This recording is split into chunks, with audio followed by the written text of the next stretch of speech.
बेचा है 1500 में, तो उसे क्या हुआ है, उसे हुआ है प्रॉफिट। और इधर उसने बेचा है कितने में, 1350 में, तो इधर क्या हुआ है, उसे लॉस। अब सुनो, सॉरी प्रॉफिट हुआ है इधर भी क्या हुआ है, प्रॉफिट भी हुआ है इधर भी। ये P1 है, ये P2 है। अब उसने बोला है कि जो आपको 1500 में बेचने पर लाभ हो रहा है ना, वो 1350 में बेचने पर लाभ का डबल है, लाभ का डबल है। मैं इसका शॉर्ट भी बताऊंगा आपको। अभी आप देखो 1350 में बेचने पर जो प्रॉफिट हुआ है, अगर मैं उसको ए मान लूं, अगर मैं उसको ए मान लूं कि 1350 में बेचने पर उसको जो लाभ हुआ है वो ए है, तो ये वाला लाभ कितना हो जाएगा, मैं यहां क्या लिख दूं, 1500 में बेचने पर जो लाभ होगा उसको मैं क्या लिखूंगा, ए के टर्म में। जिसने भी बता दिया मजा आ जाएगा, आज का दिन बन जाएगा मेरा। इस बात का आप मुझे जवाब दे दो बस। मैंने आपसे बोला बच्चे कि उसने 1350 में बेचा, उसे जो लाभ हुआ है मैंने वो ए मान लिया, तो जब वो 1500 में बेचेगा तो जो उसे लाभ होगा मैं यहां क्या लिख दूं, यस वेरी गुड, मजा आ गया कि सर ये वाला जो लाभ है ना 1500 में बेचने पर, ये 1350 में बेचने पर लाभ का दुगुना है। ये अगर मैंने ए माना है तो ये कितना हो जाएगा सर, 2a हो जाएगा, 2a, उसका डबल हो जाएगा, है ना। अब यहां से अगर मैं 1500 में से इस 2a को माइनस कर दूं तो मुझे क्रय मूल्य मिल जाएगा, और ये भी लाभ है तो 1350 में से आपको ये a माइनस करना पड़ेगा। भाई दोनों केस में लाभ है, दोनों केस में प्रॉफिट है, तो लाभ को तो माइनस करते हैं, हानि लॉस को प्लस करते हैं। यहां तो यहां भी लाभ, यहां भी लाभ, तो दोनों जगह माइनस करेंगे। अब क्या करना है, ये माइनस का 2a उधर जाकर प्लस का 2a हो जाएगा, ये इधर आकर माइनस का हो जाएगा। तो 1500 माइनस 1350 बराबर ये उधर आकर प्लस का हो जाएगा 2a, और ये माइनस का a, तो ये आएगा 150 बराबर a। दो में से एक गया, तो a की वैल्यू 150 मिल गई। बस क्रय मूल्य आप निकाल लो भाई, क्रय मूल्य आप निकाल लो, या तो a की वैल्यू यहां रख दो या a की वैल्यू यहां रख दो, दोनों केस में क्रय मूल्य ही आएगा। तो क्रय मूल्य कितना आ गया 1350, और उसमें से a माइनस कर दो यानी कि 150, तो आपका जवाब कितना हो गया 1200, ऑप्शन नंबर ए। एक तो तरीका ये हो गया बेसिक।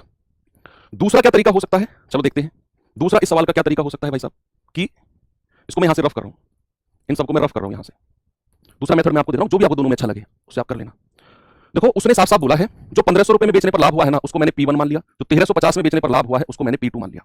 तो P1 और P2 का रेशियो क्या हो जाएगा, पहले वाला लाभ और दूसरे वाले लाभ का रेशियो क्या होगा। आप कहेंगे सर जो 1500 में बेचने पर लाभ है ना, तो 1350 में बेचने पर लाभ का दोगुना है। अगर मैं इसको 1 यूनिट मान लूं तो पहले वाला लाभ कितना हो जाएगा, इसका दोगुना, इसका डबल।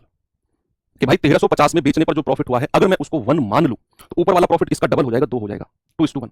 अब आपने क्या करना है, यहां 1500 लिखना है और यहां लिखना है 1350। ये आपका SP1 है और ये आपका SP2 है। दोनों का डिफरेंस बताओ मुझे, अंतर। आप कहेंगे सर दोनों का जो डिफरेंस है ना, 1500 में से 1350 गया, सर दोनों का डिफरेंस है आपका 150। दोनों का डिफरेंस कितना है, 150। इस दोनों के डिफरेंस को आपने ना रेशियो में बांट देना है, P1 और P2 में, 2:1 में।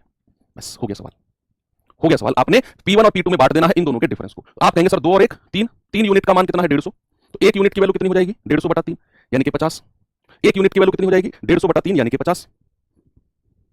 अच्छा कुछ और लिखना था क्या, क्या दिक्कत हुई है? सही तो है सर, आपने 1150 लिखना था, क्या लिखना था मुझे, सही तो लिखा है, 1200 ही तो है। चलो ठीक है, क्या किया भाई मैंने यहां पर इन दोनों का डिफरेंस लिया 150, और फिर मैंने कहा इस 150 को आप P1 और P2 में बांट दो। ओके जी,